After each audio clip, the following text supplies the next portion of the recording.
Welcome everyone. We are joining online as well, so we will start at 5:30 on the dot. So this is the awkward part where we sit up the front. So please feel free to talk amongst yourselves and we'll start right on time at 5:30.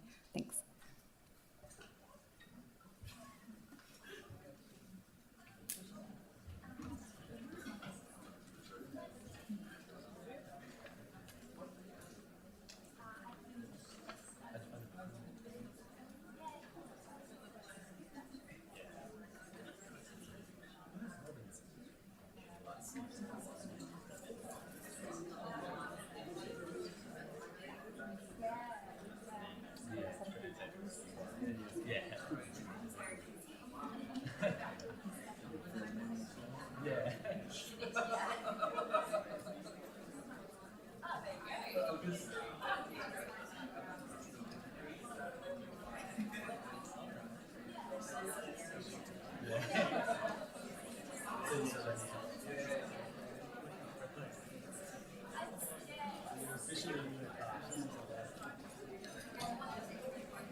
No, Charles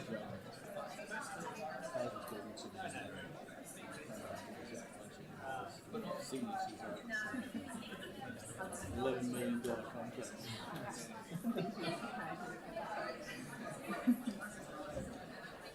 I was trying to sign a document for the centre. A Doug document sometimes it's locked and you can't sign it.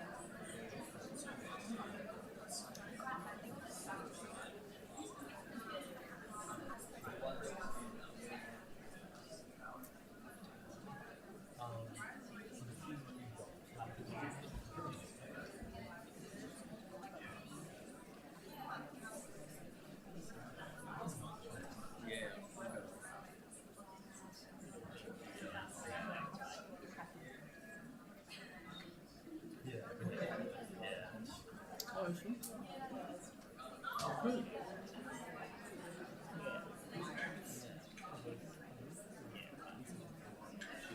She should.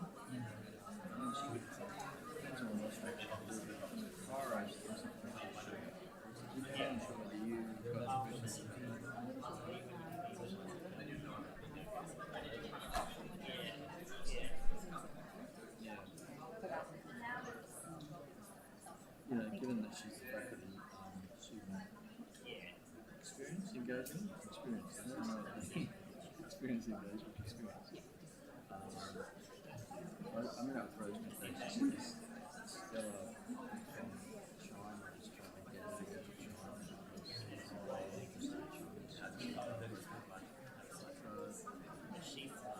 Including potentially two accommodation for a couple of universities, which obviously that. So normally in China they do a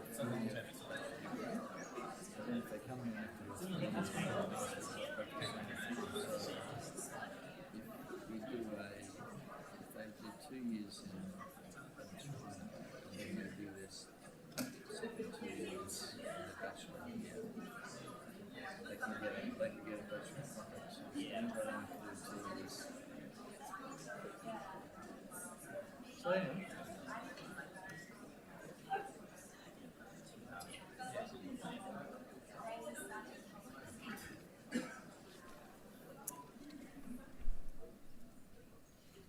Okay, welcome everyone. It's really lovely to have you all join us here, both in person and online, to the Macquarie MD Information Evening.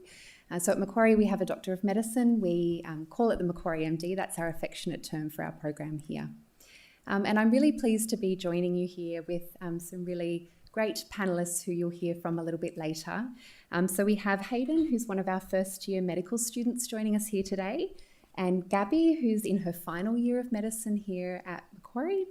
And we have Dr. John Ticini, who's a histopathologist and also the Year 2 lead and a co-stage lead in medicine, so one of our key academics in the course.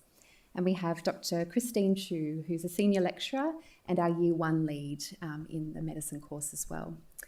And then I will be introducing Professor Patrick McNeil, who's the Deputy Vice-Chancellor of Medicine and Health at Macquarie, and also the course director of the Macquarie MD here.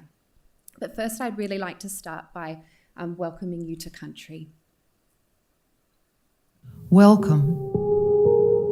We acknowledge the traditional custodians of Macquarie University land, the Warramadigal clan of the Darug Nation, whose cultures and customs have nurtured this land since the Dreamtime. We pay our respects to elders past, present and future. We welcome people of all nations and all faiths. Kwai Bidja, Jamna Payala Janawi. Come here, we speak together.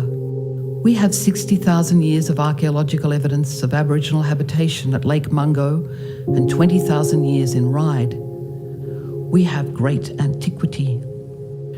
Today, hundreds of Aboriginal and Torres Strait Islander people graduate from Macquarie University. The Darug Nation had famous leaders such as Chief Yarramundi, Narrabinji, Colby and Maria Locke. Many of the descendants of these Darug people live today amongst you. We celebrate with you our ongoing attachment and custodianship of this country. We celebrate the achievements of Macquarie University.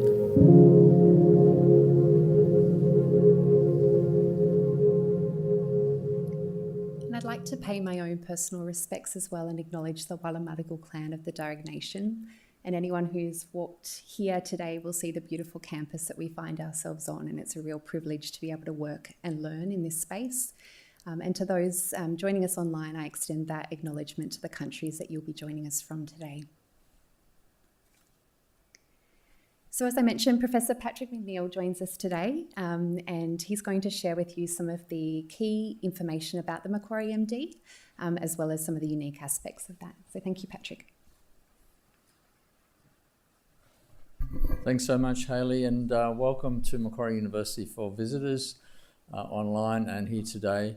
And I also acknowledge the traditional owners of the land. We're very fortunate. This is a beautiful campus, and the land has been under the custodianship of the Warramadigal clan of the Darug Nation. And I encourage you all to walk lightly on the land.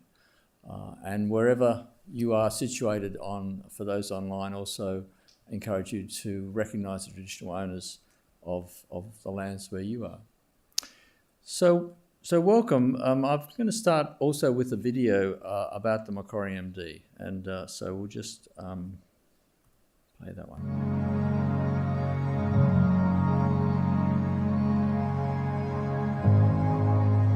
When I was about 10, I can remember having this beautiful old piano my grandmother Nonnie used to teach me on. She had such strong hands. I grew up in inner city Sydney. Our neighbourhood was a melting pot of people from all backgrounds and beliefs. As Nonnie got older, after playing the piano, her hands would get so stiff and painful. I started volunteering and I was exposed to people from all walks of life. I went with Nonnie to an orthopaedic hand surgeon. He explained to me the delicate intricacies that give us dexterity. Then I went on student exchange where I stayed with a family of doctors, and I learnt how medicine improves the lives of vulnerable communities anywhere in the world. Our Macquarie MD program aims to prepare future leaders in healthcare who are patient and safety focused, culturally responsive, and equipped to work in increasingly digital health systems.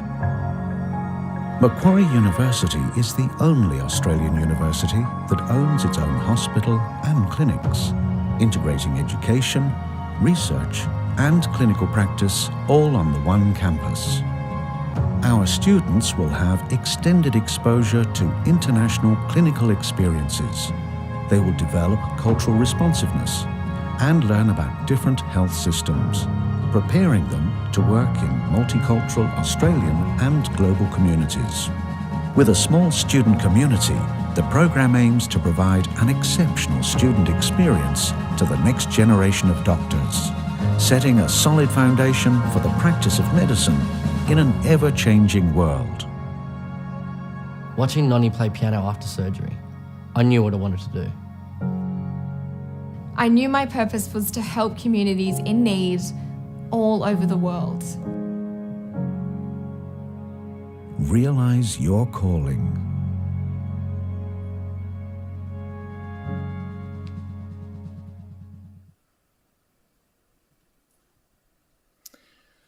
So just a few slides to give you an overview of the Macquarie MD, but then we really wanted this to be an interactive session, so plenty of time for questions and answers. So Macquarie MD is a graduate entry medical course. In Australia, there's 21 universities that offer medical degrees, and about half of them offer what we call undergraduate entry medical degrees, where students come or can come straight from high school, and about half of the medical schools offer graduate entry, taking students who've already done a bachelor degree. And it's a 4-year, what we call extended master's degree, conferring the degree of Doctor of Medicine. Clinical placements occur here in Australia, including at our own university hospital, but also internationally, and I'll talk about that shortly. One of the features of the Macquarie MD is it's a relatively small size cohort, around about 72 students we're currently taking, and that really does create the opportunity where students get to know each other. They form a more collaborative a group of learners than often the bigger universities that take in 300 students a year. I spent a lot of time at UNSW in my career, and our intake was around about 280 every year, which is great, but you certainly lose that small cohort experience. I did my medical degree at the University of Tasmania, a little state down the bottom of our great nation, and the intake in my year was 42, I think it was, or 46. So that was kind of at the other end of the spectrum, but that certainly gave me an experience that you don't get in a big university. When we designed the Macquarie MD, we wanted to design it from the ground up, thinking about how our graduates would practice, in the 2030s and 2040s. So it was done with a lot of foresight and a lot of future focus. When I studied medicine, the focus was on generating a competent individual practitioner. Now, all medical schools need to do that, but in 2023, we need to graduate doctors who realise they're part of a system, because healthcare is practiced best when it occurs within a system. And individual medical practitioners are only one part of that system. So a focus on a system and a focus on making the system safe and your care safe are very important parts of the Macquarie MD. So I'll give you a quick overview of the structure of the 4 years. The first, each year is slightly different. In fact, each year is completely different. Year one, we call it Foundations of Medical Practice, and this is where we spend quite a bit of time. About half of the learning is on applied medical sciences. So those two halves are the first half of the year and the second half of the year. We teach clinical practice right from day one, but we do it in safe, simulated environments. When I started learning as a medical student, I won't tell you how long ago, I learned how to talk to patients and how to examine patients in a very busy hospital setting. And what we know from our research on how students learn best is those sort of skills are best learned in safe environments where the stress of a busy and particularly increasingly busy public hospital is not necessarily the best way for students to learn those fundamental skills of being a doctor. So clinical practice 1 and 2 throughout the year are taught mostly by general practitioner tutors in safe simulated environments where students can learn and make mistakes in safe simulated environments and then develop their skills over 12 months. And then there's a unit in first semester and second semester, one called evidence-based healthcare and one interprofessional healthcare, which we co-teach with our Doctor of Physiotherapy students for the whole year. And that really provides a good opportunity of students that are around about the same kind of age, interested in health, to learn some fundamental aspects of health systems and evidence-based medicine in a interprofessional context. So that's year one. That follows a standard university calendar. Pretty much everything else doesn't, and that's true of all medical schools. We tend to throw away the university calendar because there is a lot to learn at medical school. Year two we call integrated clinical learning, and students are divided into thirds effectively, about 24, and integrated because there's some structure in the learning, but there's also clinical learning with real patients in real clinical settings in our own hospital predominantly and in our partner hospitals. So one focuses on primary care, wellbeing and cancer, another focuses on kind of the skeleton and how the skeleton moves, which is the neurological system, and then the third block focuses on everything inside the cardiovascular, respiratory, gastroenterology system, etc. And students will do those in different orders depending on which group they're in. But over those first three blocks, those areas will be covered. And then the last block at the end, the students come back together and there's a focus on critical care, a more intensive experience in patient safety and quality, although that is threaded vertically through the 4 years, and research. That's where students finalise the research project that they're going to start in third year. So year one and year two we call stage one, and at the end of year two there's a major hurdle assessment before which prepares students and ensures students are ready to go into more autonomous clinical learning, which is in the second half of the course. So this is the new course of year three. It may actually not be on the website, and it may not be in the handbooks you've seen, but it is the structure that year three will be from 2024 onwards. And it's the main change from what is happening to our students currently this year is instead of 2 halves or 2 semesters, there'll be trimesters. There'll be 3 effectively 13-week blocks, including an orientation week and then 12 weeks of clinical learning. So year three is what we call core clinical placements, which occurs both locally in Australia, in Sydney, and also at our partner hospital in Hyderabad, India. So again, this is an example sequence. Some students may go and do their global experience first. Others will do it in the second, and as shown here, some students will do it third. So one of those blocks is 6 weeks of internal medicine, 6 weeks of surgery. That is done here at Macquarie University Hospital. And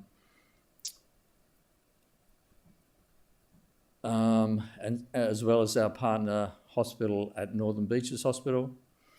And then the 6 weeks of paediatrics and obstetrics and gynecology, and again the sequence shown here is just one example. Some students will do obstetrics and gynecology before paediatrics, and that's done either at Royal North Shore Hospital or Northern Beaches Hospital.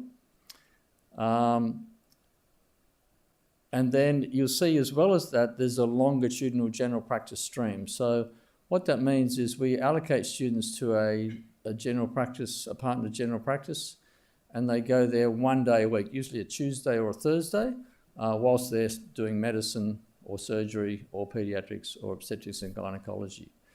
And so over there's actually 24 days that students will be in a general practice. It's likely they're going to be in 2 different general practices, one in each of those blocks, so they get an opportunity to see over an extended period, a longitudinal period, how primary care works. And that's actually one of the unique features of the Macquarie MD is rather than a single block of general practice, it's more a 1 day a week. You tend to get a much more longitudinal view of primary care, which is how GPs see it. They don't see a patient in episodes, they understand it, the continuity of care. You'll also see a stream of research. Students do a research project over all of year 3, which is allocated 1 day per week, a little bit flexibly, but that's the time allocation. And that research project is not going into a lab to do lab-based research. The research project has to focus on some aspect of health systems, some aspect of patient safety and quality, or a clinical research project which can be done in parallel with clinical placements. So the third block there I haven't talked about is the block at Apollo Hospital in India, in Hyderabad. And students will either do a combination of medicine and obstetrics and gynecology, or surgery and paediatrics, as well as the emergency department at Apollo Hospital, which is a big general hospital, private general hospital in Hyderabad. Now, one of the innovations we're introducing next year, which is not currently available, is instead of going to Apollo, students can elect during year 2 or can apply in year 2 to undertake a more intensive experience in general practice. And we call this the local GP intensive stream. So the structure of that, and that's limited to a maximum of 12 students, 12 domestic students. And instead of going to Apollo, students will stay in Sydney and do, again, either one of either medicine, obstetrics, or surgery and paediatrics, so the same combination of disciplines. But they'll also do a more intensive, or an additional longitudinal general practice stream, and that will be 2 days per week. Now, this does not require students to commit to a post-graduation career in general practice. But what we are doing, because we have so many general practitioners teaching in our program, and our students get quite a big experience in general practice, and because Australia is facing a significant general practice shortage, we are offering this more intensive stream for students who are motivated to have this particular variation to their study, if you like. So that's year 3. And year 4, we call advanced clinical placement. So you can see year 3 and year 4 are very much embedded practice-based learning. There's a lot of flexibility in year 4.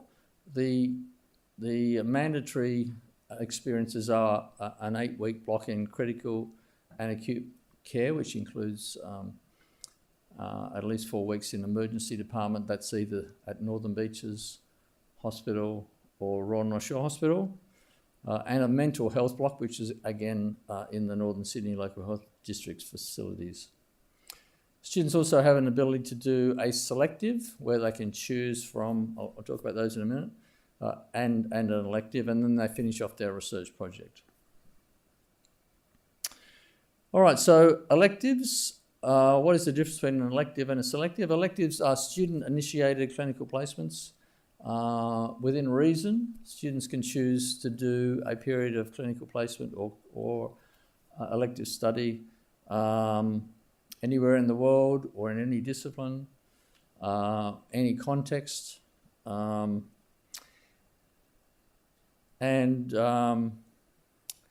it doesn't actually have to be a clinical experience necessarily. So there's a lot of flexibility, a lot of student kind of choice in electives.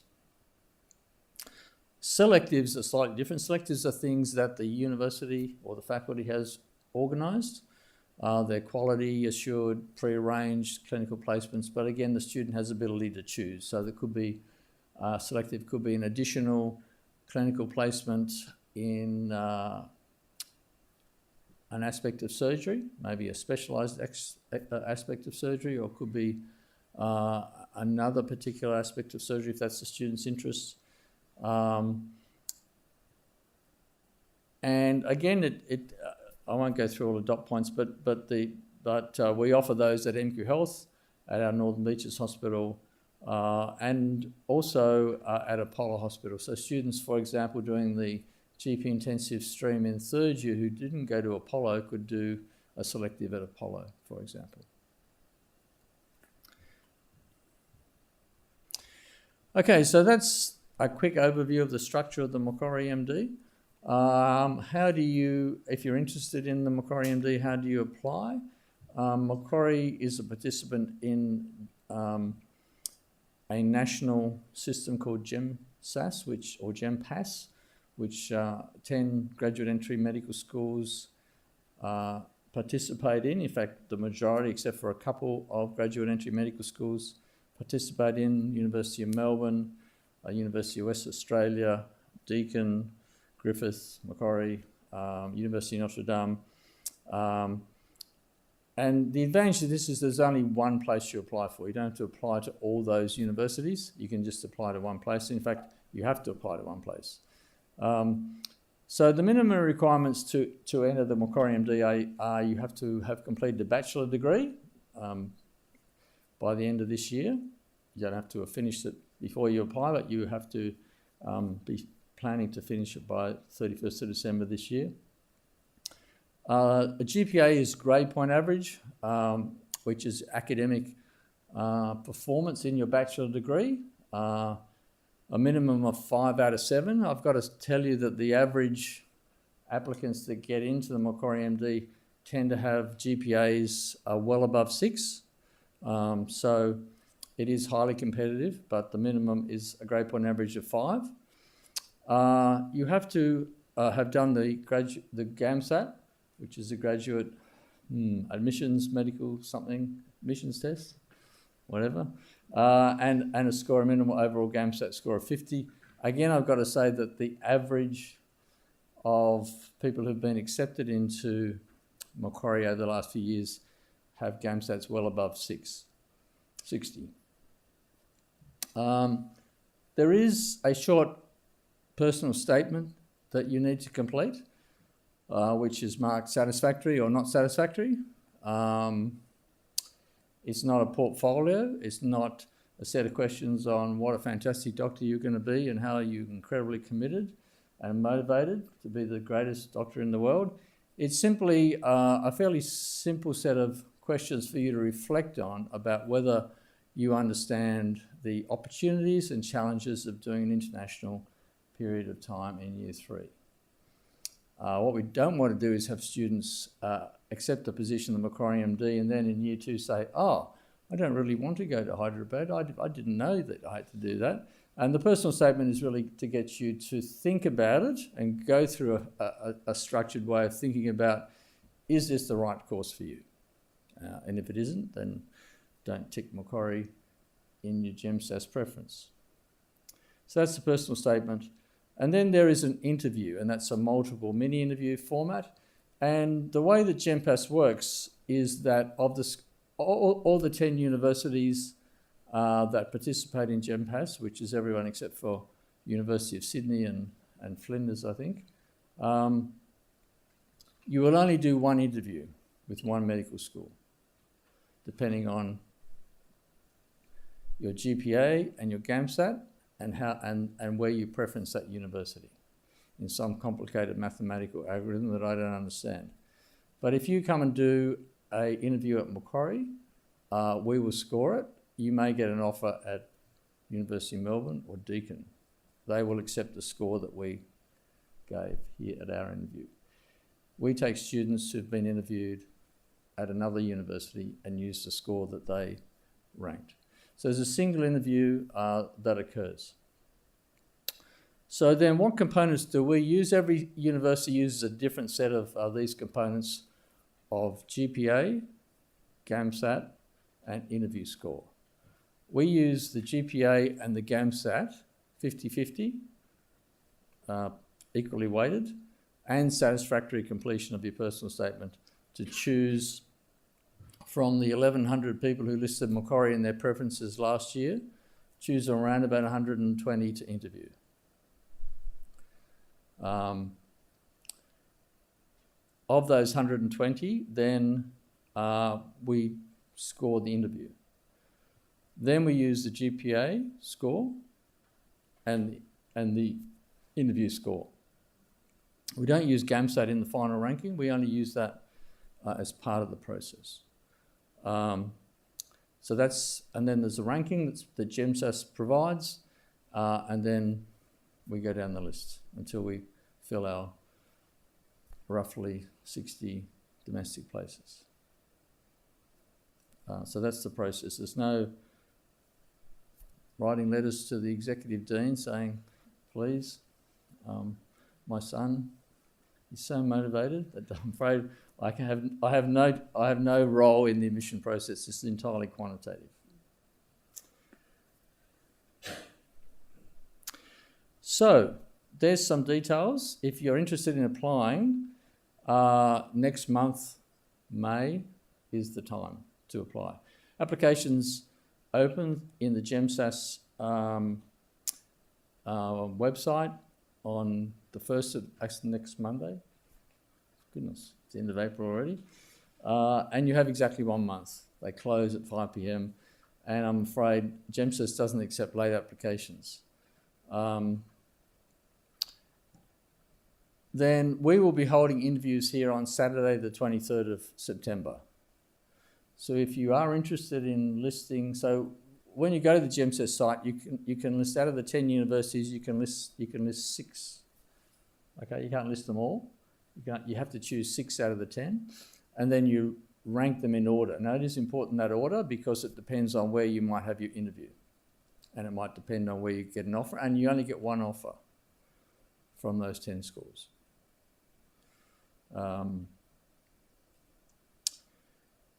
So interviews we're going to be holding here on Saturday the 23rd of September for domestic candidates. We do take a number of international students. There've been a relatively minority in our 7 years or so to date. COVID interrupted things a little bit. But I think we had 11 or 12 students this year. That's been the most international students we've had. So predominantly domestic intake. So I think that probably has stimulated some questions. So I'm going to hand over to Hayley to be the MC for the Q&A. Thanks, Patrick. Okay. Thanks, everyone. So I do have some pre-prepared questions for our panel, and then we will open up to the floor as well. So if there's things that we don't answer in this session, please feel free to raise your hand when we get to that section. That will be for our online audience as well, who can submit their questions through the chat, and we'll pick them up down here. So I think we've got the mic, Chris, and I'll just pop my little thing on. But the first question is going to be for our students. So I might just throw to Hayden and Gabby first. If you could maybe share with us why you chose to study the Macquarie MD.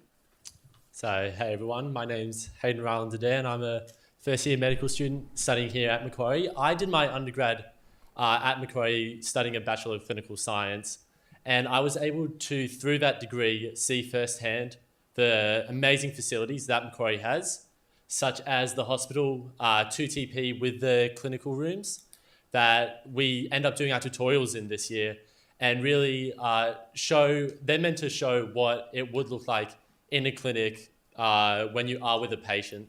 So being able to be in that environment really helps you sort of get in that mindset of studying medicine and interacting with patients. We also have these mannequins at Macquarie that are very human-like. They're a little bit freaky when they start blinking at you and talking at you and have a heart rate, but they're amazing for sim labs.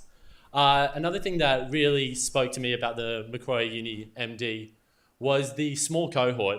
Only having the 70 odd students in our cohort really builds that strong team environment and really gives you a great support system. In the lead up to our mid-sem exam, you're almost guaranteed to run into someone from your cohort in the library that you could have a chat with, find out how they're going, what you're both struggling on, what the other person might be really strong at, so you can really share the load and have that team spirit. As well, another thing was the India trip in year 3.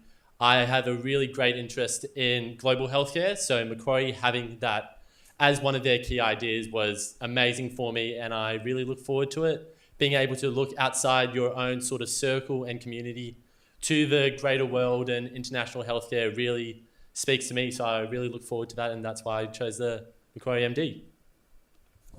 Hi everyone, I'm Gabby. I'm actually in third year. Oh, I'm almost Gabby, finished. sorry, I wish I was in I final year. promoted you, sorry. Yeah, so I think why Macquarie MD for me, I echo what Hayden said. My two draw cards for me was a small cohort. Being able to get to know everybody. I know everybody in my cohort. I know at least 50% below, 50% above. So it really builds that community, not only within your cohort itself, but you get mentorship and you can mentor people below you as well. So I really enjoyed that aspect. And then again, the global health aspect. I've got a big passion for global health, and the fact that Macquarie offered that India international placement really allowed me to pursue that passion. And then similarly with electives, again, offering another opportunity to travel overseas or even travel rurally to build that multicultural healthcare system, and getting to know how to be the best possible doctor within the Australian multicultural community.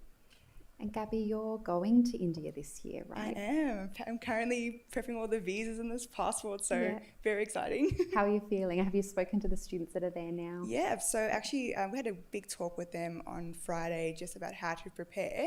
And one of the comments from the people that are over there was they just don't want to come home. I thought by the 4-month mark I'd be over it and ready to come home and homesick, but it sounds like they're just having an amazing time with opportunities that are out of this world, and being able to travel when you're studying is another great aspect of that. Yeah. And I'm going to go off script a bit, but I'm sure people interested in studying medicine would be curious about the workload. So how are you both feeling about the study and assessment? How's that going? I think it differs every year. So, and every year is a new learning opportunity and building on what you've done. So first year is very much similar to your undergrad study in terms of content and being able, like the how-to study kind of outside of it. Year two is a little bit cruisier, I will say, than first year. But it's a different learning aspect. Again, a lot more hospital-based. You're doing your clinical skills. So trying to learn how to balance studying in a semi-structured way as well as filtering in those clinical skills. And then third year, again, it's another huge learning curve on having to, it's a lot more self-directed study, which I think 14 weeks in and I'm still not 100% sure how to do it, but it's very manageable. And again, the small cohort, you bump into somebody below or above, and just having that opportunity to do debrief and chat and really helps reduce that workload in fact, yeah. Thank you, Gabby. I look forward to that cruisy second year. So with first year, as Gabby was saying, there is a large amount of content, but you also had that with a mix of hands-on content. So a lot of practical work. We had the cadavers this afternoon, and we also were able to practice our physical exams. So right now, we're currently in our respiratory block. So being able to use those practical skills and practice that hands-on work also is a nice way of breaking up the very heavy content side. Overall, it is a blast. You will enjoy it. If you love learning about the human body, this is definitely the area for you. And again, having that support system of not only your fellow students in the cohort, but lecturers, other staff working at Macquarie MD really helps you manage and balance that workload for sure. Thanks so much. Okay, I'll go back to script. Sorry, everyone, bear with me. So John, the next question's for you as a doctor. What would be the main piece of advice you'd offer prospective students wanting to enter the medical profession? So my main piece of advice would be to work hard and to play hard. So by that I mean definitely when you get into medicine, you have to work hard because it is not an easy career. It requires a lot of study. And it requires a lot of dedication and a lot of time, but also you also need to maintain that part of yourself that is you know, the parts that you like doing, going for a walk, going to the beach. I think what the students have really touched on so far is speaking volumes in terms of a social network. It's really, really important in medicine. Not only to do social activities together, but also to keep yourself accountable to other people, especially when you're studying. And I think that those relationships, those other things outside of medicine, maintaining that when you're first in your medical degree is really important because it helps you do that later in your career. Thanks, John. That's really good advice for life in general, isn't it? Yeah, thank you so much. So Patrick, I'm going to ask a question for you. So you did share a little bit about the structure and the course, but could you share some of the unique aspects of the Macquarie MD with those joining us today? Yes, I didn't mention that one of the unique aspects of Macquarie is we also offer a 2-year Bachelor of Clinical Science, which I know some people online and in this room are either studying or have studied, and Hayden has graduated from. And we designed that to be a great preparation for the Macquarie MD, which is, I think, why our Bachelor of Clinical Science students seem to adapt very readily to the Macquarie MD. So if you haven't started a university degree and you're thinking about what should I do to study medicine, the Bachelor of Clinical Science at Macquarie is a great advantage in preparing for any graduate entry medical program. We've had Bachelor of Clinical Science graduates who've got places in other graduate entry medical schools, and they kind of say to me, "Oh, yeah, I'm happy, but I wish I was at Macquarie," because the Bachelor of Clinical Science is really great broad preparation of medical and clinical sciences taught in a very practical session. So that's a great advantage of Macquarie. I think for the Macquarie MD, I mentioned it. Hayden and Gabby have mentioned the small cohort is quite an advantage. Being, as the videos showed, the only university that owns and runs our own health service right embedded here in the health precinct on campus, does create an environment where we are teaching medicine whilst we're practicing healthcare. And so that practice-based learning is really powerful. It's not a theoretical study that our students are doing. It's almost a cognitive apprenticeship. It's almost an apprenticeship of learning how to be a doctor in a place where real work occurs. And I know that happens in other medical schools that have affiliated teaching hospitals.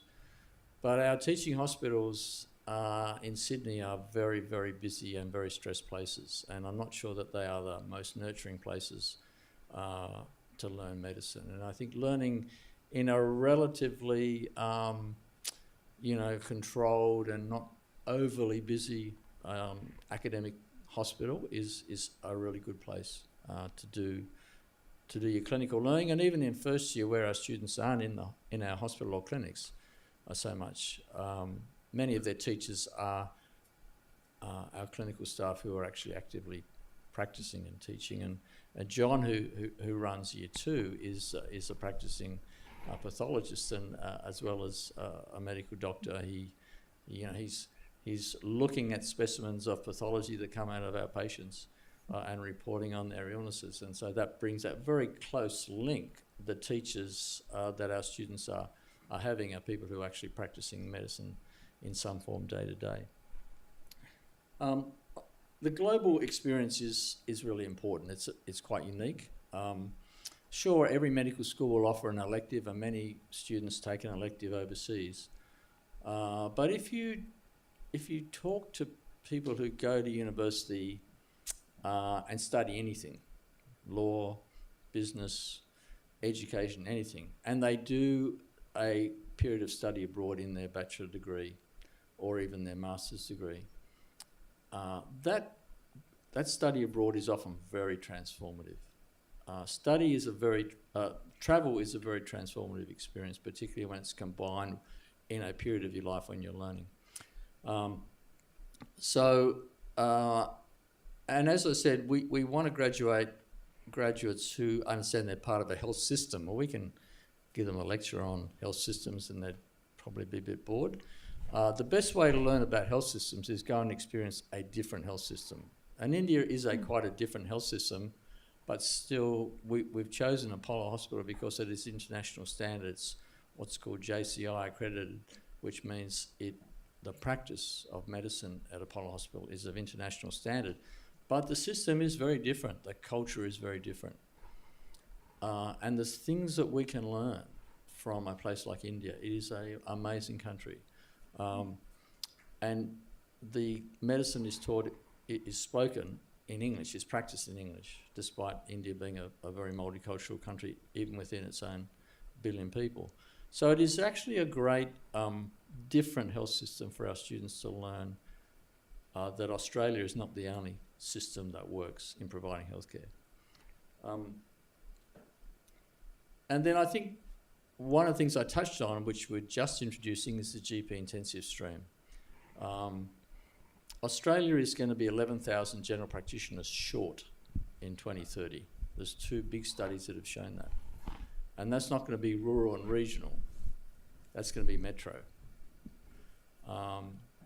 All the healthcare modelling that governments do, I don't know how they do it. They obviously haven't got the right people doing it.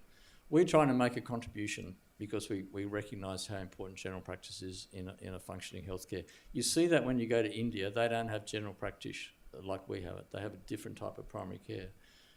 When you see that, you realise how important primary care is in a health system. So there's some of the I think advantages of the Macquarie MD. Okay, thank you. And Chris, I'm going to throw to you now as our Year 1 lead. So Chris is our amazing Year 1 lead. She's the first kind of key leadership role that our new students will have. And so Chris, students studying now are probably interested in how we're going to support them learning. So could you share a little bit about what Year 1 looks like and how we've designed it to be a supportive environment for them? Yep, sure. Thanks. Okay, so when you come into the Macquarie MD, you start in Year 1 and you start with me. And one of the nice things about our Year 1 team, first up, is that we're super approachable. So look at me. I'm super friendly and really approachable. My door's always open, and a lot of the students don't have a problem emailing me, talking to me, and it's the same for all of the people that come to teach you in the first year. So as Patrick mentioned, the first year is broken up, so it's a little bit more like your undergraduate degree. So we do applied medical sciences. So if you're studying medical sciences right now, or you're part of our BClin Sci, it's very similar in that you've got your lectures and your pracs and your tutorials. But then the 2 other units that we do are a little bit different. So that's clinical practice and your interprofessional healthcare subjects, which you'll do with the doctor of physiotherapy students. Now, all of our students love clinical practice. They completely ignore applied medical sciences, and I try not to take that personally, but it's okay. So one of the exciting units that you will do in Year 1 is clinical practice, and one of the best things about clinical practice is that the majority of your teaching is done in really small groups. So we're talking tutorials with 8 students in them. So there's 8 of you with a GP tutor, and you stay in that group for at least the whole session. So that's 13 weeks you're working with those same 8 people, so you get really comfortable with them, and everyone gets to know each other, and that tutor also gets to know you. And so you're learning your foundational clinical skills with a really small group, and as Patrick mentioned, it's in a simulated environment. So you don't have to worry about making mistakes, because that's kind of the whole point of the class. We want you to make mistakes there so that you can learn from each other. And you do a lot of peer learning, so you'll practice learning on each other. For instance, you might learn to take a history, or you'll practice examination skills, and you get to practice them on each other in those clinical tutorial rooms, which look just like the GP consult rooms, which is pretty cool. So you get to do those things, and it's really supportive. Everyone's really nice, and these guys will hopefully agree with me there. So that's one of the nice things that you get to do. And in terms of what a week looks like, so in addition to that small group teaching, you also have what we call on Wednesdays, sorry. You do the master class. So on Wednesday mornings, the whole cohort comes together for what we call the master class. And that's a class where we have one of the specialists from usually Macquarie Hospital come and give a master class on how to take a respiratory history. So one of the respiratory doctors was here this morning, was how to take respiratory exam. Yep. So they give a masterclass on how to give an exam. Sometimes they bring in their patients, and so you get to see how someone that really knows what they're doing, how they do that exam. And then in the afternoon, you go away to those clinical tutorials, and you get to practice those skills, having seen what was done So you've got an idea of what you need to do. You get to then practice them on each other, and you've also got a GP tutor there who is going to correct you and help you learn those skills. So that's one of the really nice things about the program. The other thing that we also do with the interprofessional health unit is we do what's called the Health and Wellbeing Collaboration, or HAWK for short. And so that's where our students also get to go out and they meet a member of the community. So this is a volunteer in the community. And they'll meet with this volunteer a couple of times a session and get to know that person and their health journey, because a person's more than their disease. And also, how hard is it to talk to someone that you've never met? Like, it's super awkward to initiate a conversation, right? Okay, maybe you don't find it difficult, but I do.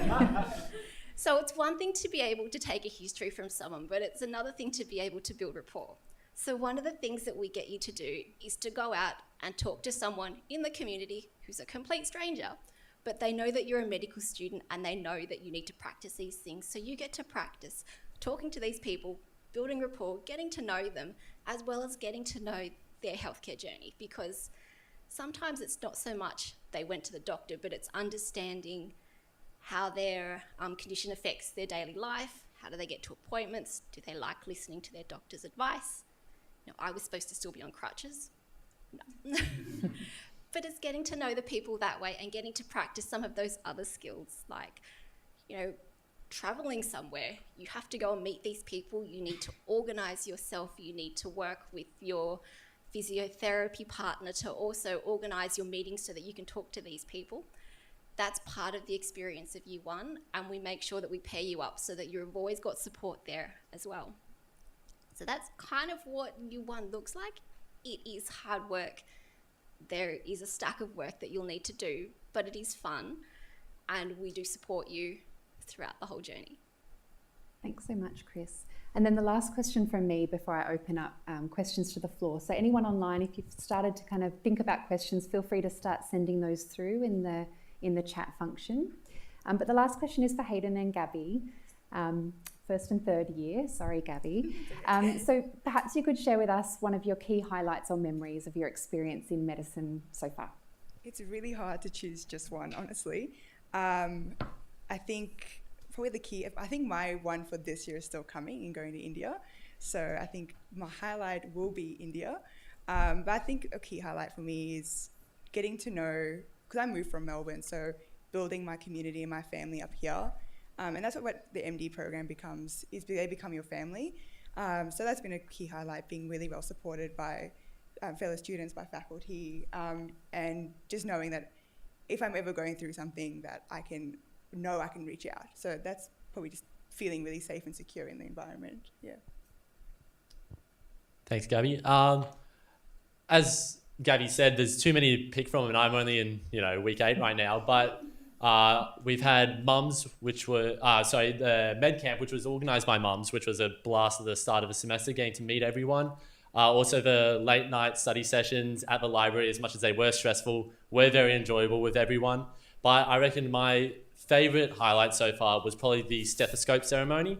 Happened earlier in the semester, and it sort of made medicine real. Once you're up on stage, having that stethoscope, I've got it just here, the very fashionable maroon coloured Macquarie stethoscope put around your neck by Professor McNeil. It's such an awesome moment. You have your family and friends there that are invited along. And I was also fortunate enough to be on the team in our cohort that created the oath. So we get everyone up on stage after they had their stethoscope, and we all read our oath together, which is our, sort of promise to those that are close to us in our life, that of those ideas and values that we hold close to us, and the practitioner that we want to be in the future. So the stethoscope ceremony was definitely something to look forward to, and just a really amazing experience. Thank you. Okay, so anyone in the room, if you've got a question, please feel free to raise your hands. We've got some incredible student ambassadors who are actually from our medical degree and also our Bachelor of Clinical Science with us in the room. So they'll bring a microphone around. If you've got a question, feel free to pop your hand up. But I might, while Hayden and Gabby have the microphone while you're thinking about your questions, one of the first ones was around balancing study and part-time work. Have either of you needed to do that or know of any students in your years that are doing that? I haven't personally had to, but there's every year there's got students balancing part-time work, and it is doable. You do have to stay organised and make sure that you are on top of both aspects, but you can definitely work within the Macquarie MD. So it's a challenge, definitely, but it's doable. No, definitely, I agree with that.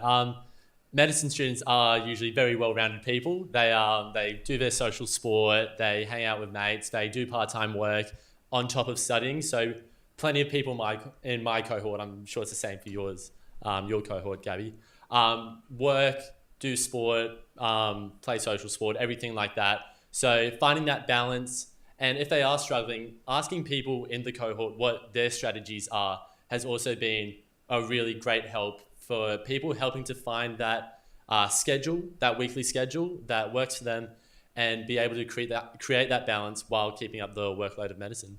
Thank you. Are there any questions from the audience? I've got a whole heap from online. So, okay, we've got a few.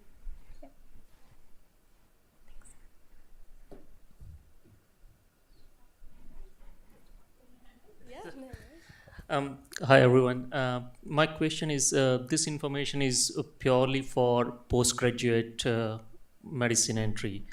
I need the information on undergraduate medical science entry information. So will I be getting that information today? So this is for the Doctor of Medicine, which is postgraduate, but our Bachelor of Clinical Science, I think the ATAR is about 90 at the moment, and that's a 2-year undergraduate degree that we offer here at Macquarie. So it's essentially a 3-year degree, but we do it in an intensive study period. So students would start there and then they'd apply for the Doctor of Medicine once they've completed it here at Macquarie. Okay, so is there any early admission that happens, or it will be just go through the ATAR process? And so for undergraduate at Macquarie, it would be through UAC, so University Admissions Centre for our undergraduate degrees here. Okay, thank you. Yeah, you're welcome.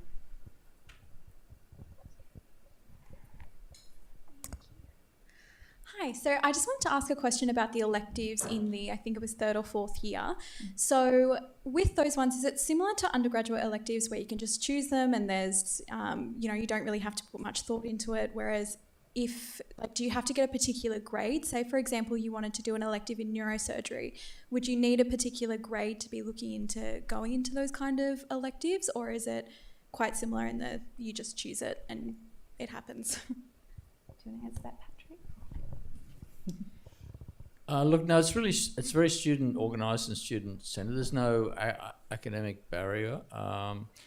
The main oversight the faculty does is a risk assessment. So, students who want to go and do an elective in a war zone, the university insurer may be unhappy about that. So that's the main kind of and the quality of the experience. If you're going to go somewhere we don't think is going to be quality experience for you, we might have a conversation with you, but otherwise electives are entirely student initiated and proposed. Thank you. Thanks for the question. So while we're getting the mic to someone else in the audience, I do have a couple of questions around admission, which I've pre-prepared my answers because we typically get these questions. So one of the questions was the average GPA. So for the intake that started this year, so Hayden's year, our average GPA was 6.82. So that was where that sat, and we've seen an increase year on year. And the average GAMSAT was 67.2. So that's where the average of our cohort, obviously there's above and below that, but that's really the kind of typical performance. And we've also had some questions around the interviews and what format they take. Would you like me to speak to that, Patrick, or would you like to? I was just going to add that if you do study the Bachelor of Clinical Science, I do see some people interested in undergraduate entry.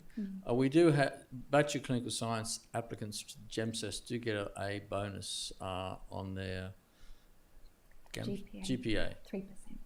A 3% bonus. So there is a slight advantage in the application process if you are a graduate of the Bachelor of Clinical Science from Macquarie. The interview, I think you could best answer that, Hazel.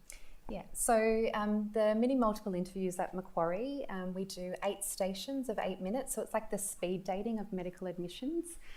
So you'll meet 8 different interviewers across that, and we typically have a mix of academics who teach into the course. We have some of our patients, some of our doctors, and also some of our alumni are interviewers. And so we're looking at 4 different qualities in our interviews. I can't share what they are.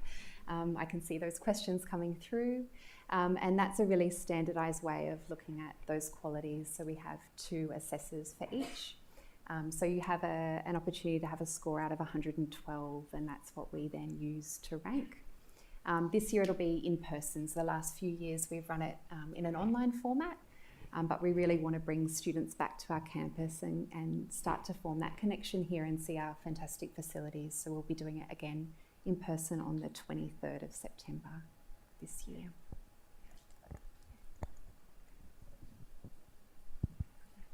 Hi, could you elaborate on like the international student intake and like the criteria and like how many students will get in like this year, like approximately? Yeah, so we aim for in the kind of around 70, we aim for around 20 international students in that, but we typically get a little bit less than that, and that might be the COVID effect that we've seen. I can find, I wasn't prepared for international, but Karen's up the back. Karen, could you rattle off the minimum requirements for us, please? Minimum requirements for international. So it's the same really as the domestic, other than for, so the GPA is 5, and so international students do MCAT rather than GAMSAT, and the MCAT is 500 minimum overall. Thank you. Yeah, so for those online who didn't hear Karen, essentially the process for international students is the same rubric, the same kind of grades. We use the MCAT instead of the GAMSAT, or we have an option for students, particularly from North America, who are used to the MCAT rather than the GAMSAT. We use the GAMSAT, and we do MMIs. They don't wait necessarily to September. We run MMIs for international students a few times through the year to make offers to fit in when they're finished their studying, particularly if they're in North America. Although we have many international student applicants who are doing their undergraduate degree in Australia who apply. There's also some questions about prerequisites. So we did have prerequisites of human anatomy and physiology, which we no longer have at Macquarie. So there's no prerequisites on admission. There's assumed knowledge around anatomy, and we do have some bridging courses that we provide for students who may need to catch up on some of that basic knowledge going into year 1. Hi. My question is in regards to the 3% bonus for clinical science students. Is that bonus applied to both the offer for interview and offer for place part of the selection process? It is, yeah. So essentially we'd take your weighted GPA for both of those rankings. The other part is that we do protect a number of places for interview for Bachelor of Clinical Science students. So we do keep 20 places for interview. We haven't really needed to kind of use that mechanism in the last couple of years because there have been such strong applicants anyway, but that is another advantage. Yeah. Hi, yeah, thanks. This question might be well directed to Hayden and Gabby, but just in regards to the finances, how do you guys find managing that, and is there any support or assistance in getting those finances? Just that. The finances is something you should really think about when you're applying for the course. I had a big discussion with my parents, and my parents are helping me out a lot. But it is a big decision, something to factor in. I used Fee Help for the first 2 years, and I'm pretty sure there's some like sponsorship, what are they called? Scholarships available as well. But yes, something to definitely consider and factor in when you are thinking about putting Macquarie onto the list. But again, manageable for at least the very first 2 years. Yeah. Yeah, same as Gabby. I feel like most of my cohort has also got it under fee help, but there are, just as Gabby said, a range of scholarships available as well that people can apply for, and yeah. Perfect. Thank you. Okay, we probably have time for maybe 2 more questions. I might just add about the scholarships. So we recognise that access to Macquarie MD is challenging. We offer 10 scholarships all up, that vary between 30,000 and 50,000 per year, including, I think, 5 scholarships for BCLIN side graduates, equity scholarships, Indigenous scholarships. So we also have scholarships that cut in at 3rd year for students who are in financial difficulty. So we recognise that, but it is an important consideration. And if you feel that this is not going to be manageable, then as much as you want to get into a medical degree, you should not take a Macquarie MD offer if that's not going to be possible. And that's just a reality, because the last thing we want is a student in 3rd year who has hit their fee help cap, although we are lobbying government to increase the fee help cap. So yeah, it's something to be aware of. It's not something to be glossed over. But the scholarships are there, but they're not available for everyone. I'd love to have a scholarship for everyone. Thanks, Patrick. Hi, I have a question. So what is the job perspective of an international student after finishing med school? Is there any difference between an international student and a domestic student in that regard? You mean in terms of medical internship in New South Wales? Yes. Yeah. So HETI, which is the Health Education Training Institute of New South Wales Health, manages medical internship placements, and they have a set of categories or priorities. So if you're a domestic graduate of the Macquarie MD, you're guaranteed medical internship in New South Wales. And then there is a set of categories, and if you're international graduate, then you are a lower priority than if you're a domestic, so you're not guaranteed a place. Having said that, international students, every international student who graduated in New South Wales last year was offered an internship. We also offer internships at our own hospital, and we've had trouble filling them because all international graduates in New South Wales medical schools have had a place. I had a meeting with New South Wales Health week before last, based on predictions of all the graduates of New South Wales medical schools at the end of this year, and the number of internship places that they are wanting to fill, they are going to have vacancies. So I guess the bottom line is, if you're an international graduate of any Australian medical school, a medical internship is not guaranteed, but in the current year and a few years ahead, I would say it's inevitable. Whether it will be in 4 years' time or 5 years' time, I can't say.